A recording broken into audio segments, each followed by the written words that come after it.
কথা যদি মনোযোগ দিয়ে না শুনেন তাহলে বক্তব্য শুনতে কিন্তু বক্তব্য বুঝতে অসুবিধা হবে। আর এজন্যই আমরা অনেক বক্তব্য শুনেছি, অনেক বক্তব্য শুনি, তারপরেও কিন্তু আমরা সঠিক ধারণা পোষণ করতে পারি না। যে মুসলমানরা আজ জোরসে আমিন বা আস্তে আমিনকে বলাকে কেন্দ্র করে মসজিদ ভাগাভাগি পর্যন্ত করে, এক হাতে মুসাফা না দুই হাতে মুসাফাকে কেন্দ্র করে আপনার ঝগড়া বিবাদ পর্যন্ত হয়ে যায়। ইমামের পিছনে জোরে আমিন বলতে হবে না আস্তে আমিন বলতে হবে, একে কেন্দ্র করে মসজিদ ভাগাভাগি হয়ে যায়। পায়ে পা মিলাতে হবে কি হবে না, একে কেন্দ্র করে আপনার মসজিদে ঝগড়া মারপিট পর্যন্ত হয়ে যায়। আমি বিদেশের কথা বলছি না, আমাদের মুর্শিদাবাদ অনেক জায়গায় এই ঘটনা ঘটেছে। জি, অনেক জায়গায় এই ঘটনা ঘটেছে সুপ্রিয় ভাই এবং বোন। অথচ এই মুসলমানগুলো আবার জানেন, কেউ যখন মিথ্যা করে দাবি করে আমি মেহেদি, আমি ইমাম মেহেদি, আমি ঈসা, আমি নবী, তখন এই মুসলমানগুলোই তো তাকে ইমাম মেহেদি এবং ঈসা এবং নবী বলে বিশ্বাস করে না, করে না? আমাদের ভারত, পাকিস্তান, বাংলাদেশ তথা আফ্রিকা, আমেরিকা, ইংল্যান্ড বিভিন্ন জায়গাতে যে মুসলমান আছে, এই মুসলমানদের মধ্য হইতেই তো আপনার কাদ্দানি হয়ে গেছে, হয়েছে না হয় নাই? কিছু কিছু আপনার কাদিয়ানি আপনার বিভিন্ন জায়গায় হয়েছে, এই মুসলমানরাই কিন্তু হয়েছে। তাহলে যে মুসলমানরা জোরসে আমিন আস্তে আমিন বলাকে কেন্দ্র করে ঝগড়া করে, আবার তারা খুব সহজে কাদিয়ানি কেন হয়ে যায়? তারা খুব সহজে কেন ঈমান হারা হয়ে যায় কাদিয়ানি হয়ে? আপনারা এতটুকু জেনে রাখুন, কেউ যদি কাদিয়ানি যদি হয়ে যায়, কেউ যদি আহমদি হয়ে যায়, কাদিয়ানি মির্জা গোলাম আহমদ কাদিয়ানিকে কেউ যদি ইমাম মেহেদি ঈসা নবী বলে বিশ্বাস করে, তাহলে জেনে রাখবেন সে মুসলমান না, সে কোনোদিনই জান্নাতে যেতে পারবে না যদি ওই অবস্থায় মৃত্যু হয়ে যায়। এজন্য কেউ যদি কাদিয়ানি থেকে থাকেন, কেউ যদি আহমদি থেকে থাকেন, মির্জা গোলাম আহমদ কাদিয়ানিকে ইমাম মেহেদি ঈসা নবী বলে বিশ্বাস করেন, আমি বলবো আলেমের কাছে আসুন, সোনাডাঙ্গা মাদ্রাসা আছে, আলেমের কাছে আসুন এবং তাদের কাছে তওবা করুন, অন্তর থেকে লজ্জিত অন্তরে তওবা করে আপনার আল্লাহ তাআলার কাছে ক্ষমা প্রার্থনা করুন এবং পুনরায় কালেমায়ে শাহাদাত পাঠ করে কালেমায়ে শাহাদাতের দাবি অনুযায়ী সম্মুখে চলতে শুরু করুন। আমি আপনাদের বলতে চাই, এখানে একটা কথা শুধু বলবো, এজন্য এই কথাটা নিয়ে চলে এলাম, যে আমরা বক্তব্য এত শুনছি, তারপরেও আমাদের জীবনে পরিবর্তন আসে না এবং মনোযোগ দিয়ে না শুনলে আমাদের বক্তব্য যথার্থভাবে শোনা হবে না। এর জন্য আমি একটা দৃষ্টান্ত পেশ করব, মনোযোগ দিয়ে না শুনলে আমাদের সমস্যাটা কি হবে সেই প্রসঙ্গে। সুপ্রিয় ভাই এবং বোন, দাজ্জালের কথা আমরা শুনেছি না শুনিনি? আসলে কিছু মানুষ যে কেউ যখন নিজেকে ইমাম মেহেদি বা ঈসা নবী বলে দাবি করে, তখন তাকে আমরা খুব সহজে মেনে নিই। কেন জানেন? মুহাম্মদ সাল্লাল্লাহু আলাইহি সাল্লাম বলেছেন দাজ্জাল আসবে, ইমাম মেহেদি আসবেন, ঈসা আলাইহিস সালাম আসবেন। তো এই যে ঈসা আলাইহিস সালাম আসবেন, তিনি নবী ছিলেন, ঈসা আলাইহিস সালাম আসবেন, ইমাম মেহেদি আসবেন, দাজ্জাল আসবে, সে সম্পর্কে আমাদের সঠিক ধারণা নেই। আচ্ছা বলুন তো, দাজ্জালের চোখ কয়টা হবে? দাজ্জালের চোখ যে এক ভাই এখানে বলছেন দুটো, এইদিকে সব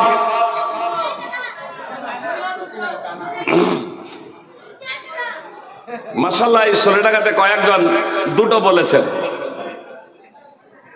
এখন আমি জানি না যে আমার ইউটিউব বা ফেসবুকে এই বক্তব্য শুনেছেন কিনা, দাজ্জাল প্রসঙ্গে বলছেন শুনেছেন।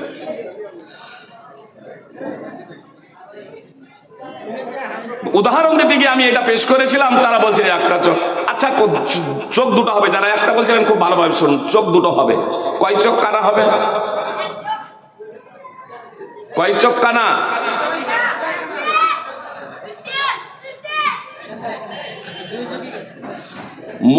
মনোযোগ দিয়ে বক্তব্য শুনলে কি হয় দেখুন। একটা বাচ্চা ছেলে ও জোরালো ভাবে বলছে দুটোই চোখ কানা হবে।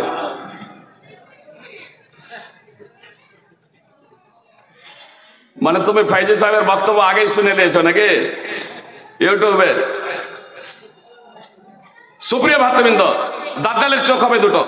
মধ্যখানে এ কথা আমি এজন্যই নিয়ে এলাম যে দাজ্জাল আসবে, ইমাম মেহেদি আসবেন, ঈসা আলাইহিস সালাম আসবেন, এই তিনজন একই সময়ে প্রায় আসবেন।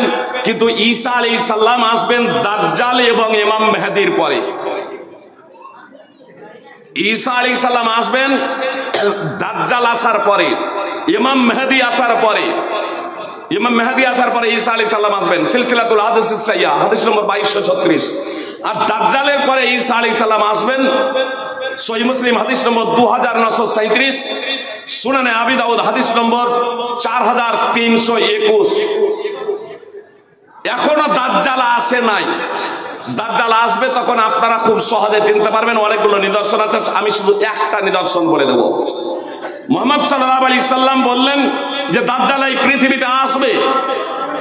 সাহাবায়ে কেরাম জিজ্ঞেস করলেন, আল্লাহ রাসূল দাজ্জাল এই পৃথিবীতে কতদিন থাকবে? মুহাম্মদ সাল্লাল্লাহু আলাইহি সাল্লাম বললেন, দাজ্জাল আসার পরে 40 দিন থাকবে এই পৃথিবীতে। কিন্তু এই 40 দিনটা হবে আমাদের এই দিনগুলোর 14 মাস 14 দিন। এটা বুঝতে পেরেছেন? 14 মাস 14 দিন কিভাবে হবে আপনারা জানেন? আমি ডাইরেক্ট বলে যেতে পারতাম, কিন্তু বলে গেলে আবার ভুলে যাবেন।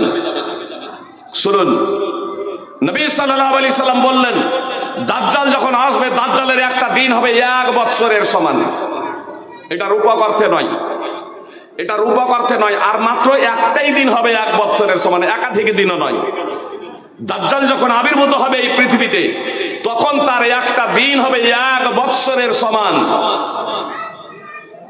তাহলে 1 বছরের সমান আছে এখনো 39 দিন। 1 বছর সমান 12 মাস, তাহলে 12 মাস 39 দিন হলো।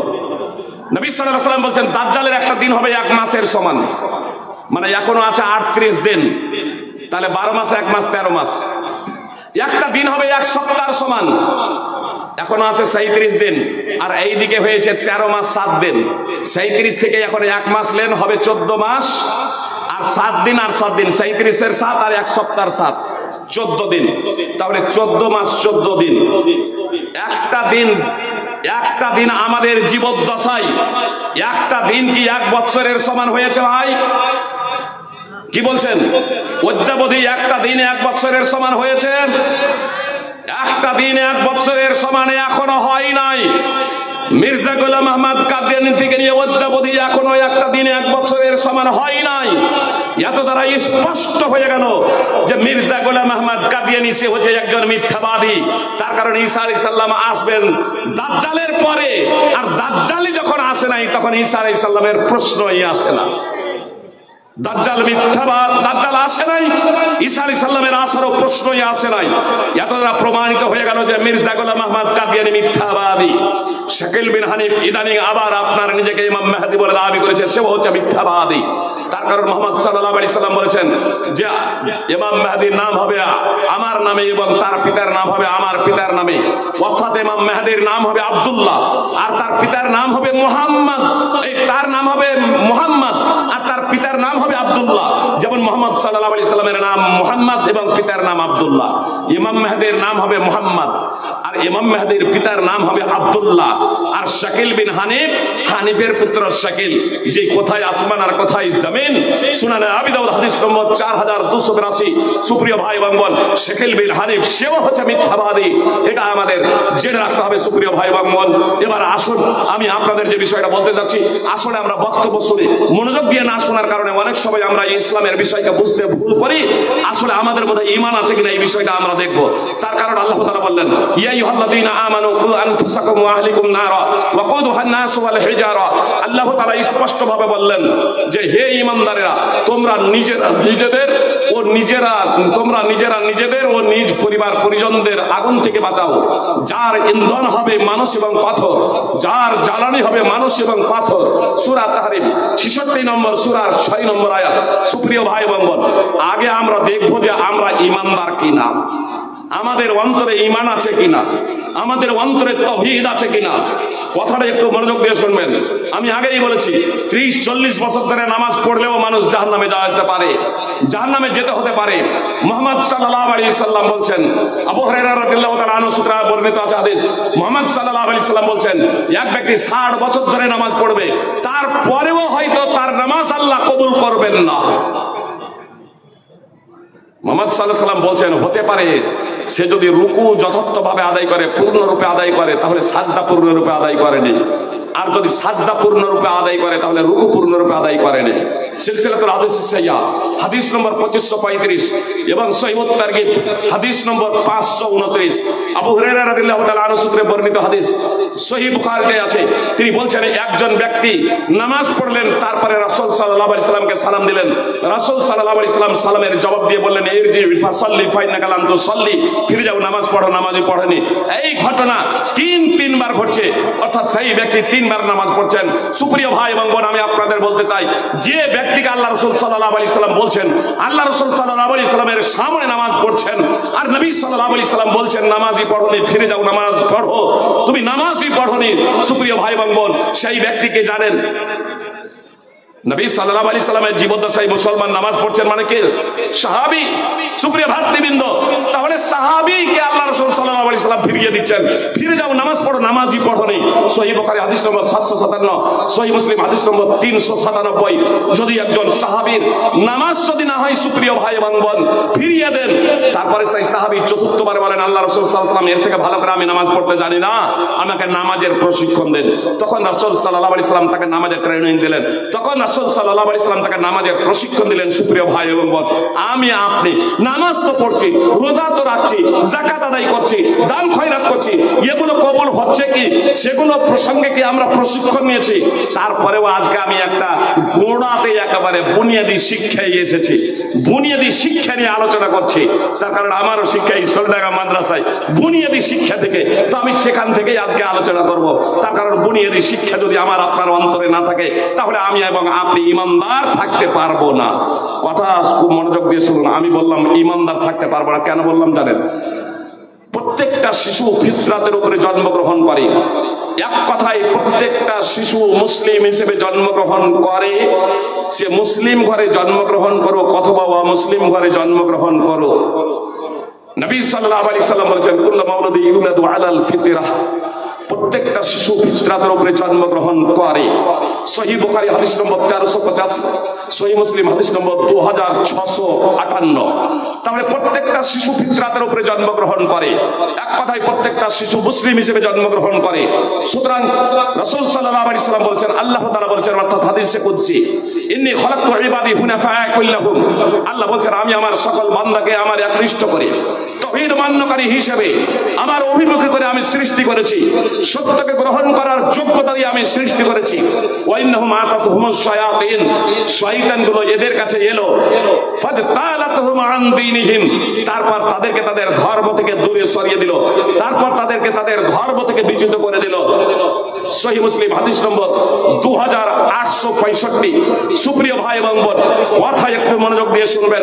মুসলমান ঘরে আপনার জন্ম হোক আর অমুসলমান ঘরে জন্ম হোক, যদি ফিতরাতের উপরে আপনার মৃত্যু হয়ে যেত, শিশু অবস্থায় যদি আপনাদের মৃত্যু হয়ে যেত, শিশু অবস্থায় যদি আমাদের মৃত্যু হয়ে যেত, তাহলে আমরা জান্নাতে যেতাম, স্বর্গে যেতাম। সুপ্রিয় ভাই এবং বোন, এখন আমরা সাবালক সাবালিকা হয়ে গেছি, এখন আমরা বালেক বালেকা হয়ে গেছি, এখন আমরা বৃদ্ধ বৃদ্ধা হয়ে গেছি, আমরা এখন বড় হয়েছি। সুপ্রিয় ভাই এবং বোন, এখন আমাদের অন্তরে ঈমান আছে কি নাই, আমাদের অন্তরে তাওহীদ আছে কি নাই, এই বিষয়টা আমাদেরকে একটু মূল্যায়ন করতে হবে। কথা একটু মনোযোগ দিয়ে শুনুন সুপ্রিয় ভাই এবং বোন, যে আমাদের অন্তরে আজকে ঈমান আছে কি নাই, আমাদের অন্তরে তাওহীদ আছে কি নাই। সুপ্রিয় ভাই এবং বোন, আমরা তো তাওহীদের দাবিদার, আমরা তো ঈমানের দাবিদার। দাবিদার হলেই শুধু দাবিদার হলেই সবকিছু পাওয়া যায় না, দাবি করলেই সবকিছু হওয়া যায় না। আপনাকে দলিল প্রমাণ দিয়ে সেটাকে সাব্যস্ত করতে হবে, প্রমাণ দিতে হবে। সুপ্রিয় ভাই এবং বোন, সুতরাং ইহুদি এবং খ্রিস্টানরা বলতো নবী রাসূলদের বংশধর হওয়ার কারণে তাদের দাবি অনুযায়ী, আসলে বনী ইসরাইল মানে ইহুদি এবং খ্রিস্টানদের পূর্বপুরুষ হলো বনী ইসরাইল, আর এই বনী ইসরাইল আল্লাহ তাআলা অনেক নবী রাসূল প্রেরণ করেছিলেন। সেজন্য সগৌরবে সগৌরবে ইহুদি এবং খ্রিস্টানেরা বলতো, তাদের কথাটা আল্লাহ তাআলা পবিত্র কোরআনে উল্লেখ করেছেন এভাবে, ওয়া ক্বালু লা ইয়াদখুলাল জান্নাতা ইল্লা মান কানা হুদান আও নাসারা। ইহুদি এবং খ্রিস্টানরা বলতো যে ইহুদি খ্রিস্টান ছাড়া জান্নাতে কেউ যাবে না, জান্নাতে যেতে হলে ইহুদি অথবা খ্রিস্টান হতে হবে, তার কারণে ইহুদি এবং খ্রিস্টান ছাড়া কেউ জান্নাতে যাবে না। তো আল্লাহ তাআলা তাদের দাবিকে খণ্ডন করতে বললেন, তিলকা মানিয়ুহুম কুল হাতু বুরহানাকুম ইন কুনতুম সাদিকিন। এটা হলো তাদের আকাঙ্ক্ষা, এটা হলো তাদের ইচ্ছা মাত্র, এটা তাদের কল্পনা মাত্র, এটা তাদের কল্পনা মাত্র যে ইহুদি খ্রিস্টান ছাড়া কেউ জান্নাতে যাবে না। মুহাম্মদ সাল্লাল্লাহু আলাইহি সাল্লামকে আল্লাহ তাআলা বলতে বললেন, মুহাম্মদ সাল্লাল্লাহু আলাইহি সাল্লাম আপনি বলে দিন, যদি তোমাদের দাবিতে সত্যবাদী হও যে ইহুদি এবং খ্রিস্টান ছাড়া কেউ জান্নাতে যাবে না, অর্থাৎ জান্নাতে যেতে হলে ইহুদি এবং খ্রিস্টান হতে হবে, তো তোমরা দলিল পেশ করো, তোমরা প্রমাণ দাও যে ইহুদি এবং খ্রিস্টান জান্নাতে যাবে, ইহুদি এবং খ্রিস্টান ছাড়া কেউ জান্নাতে যাবে না, তোমরা দলিল প্রমাণাদি পেশ করো। কিন্তু তারা দলিল প্রমাণাদি পেশ করতে ব্যর্থ হয়েছে। আল্লাহ তাআলা ঘোষণা দিলেন, বালা মান আসলামা ওয়াজহাহু লিল্লাহি ওয়া হুয়া মুহসিনুন ফালাহু আজরুহু ইনদা রাব্বি ওয়ালা খাউফুন আলাইহিম ওয়ালা হুম ইয়াহজানুন। আল্লাহ তাআলা বললেন কেন নয়, বরং জান্নাতে যাবে কারা সে প্রসঙ্গে আল্লাহ তাআলা দার্থহীনভাবে ঘোষণা করে দিলেন, বরং জান্নাতে যাবে তারা যারা নিজেদেরকে সমর্পণ করেছে, যারা নিজেদেরকে সঁপে দিয়েছে, যারা নিজেদেরকে উৎসর্গ করে দিয়েছে আল্লাহর জন্য এবং সৎ কর্ম করেছে। তাদের প্রতিদান, তাদের পুণ্য, তাদের নেকি, তাদের সওয়াব তাদের প্রতিপালকের কাছে রয়েছে। তারা ভয়ভীত হবে না, তারা দুঃখিত হবে না। সূরা বাকারা 2 নম্বর সূরার 111 এবং 112 নম্বর আয়াত। সুপ্রিয় ভাই এবং বোন, কথা মনোযোগ দিয়ে শুনবেন। ইহুদি খ্রিস্টানদের দাবিকে আল্লাহ তাআলা খণ্ডন করে দিলেন যে ইহুদি খ্রিস্টান হলে জান্নাতে যাবে এমনটি না, বরং যে আল্লাহর কাছে নিজেকে সমর্পণ করেছে, আল্লাহর কাছে নিজেকে সঁপে দিয়েছে, তারাই জান্নাতে যাবে এবং সৎ কর্ম করেছে। সুপ্রিয় ভাই এবং বোন, আসুন আমরা নিজেদেরকে মুসলমান বলে দাবি করছি কিসের জন্য?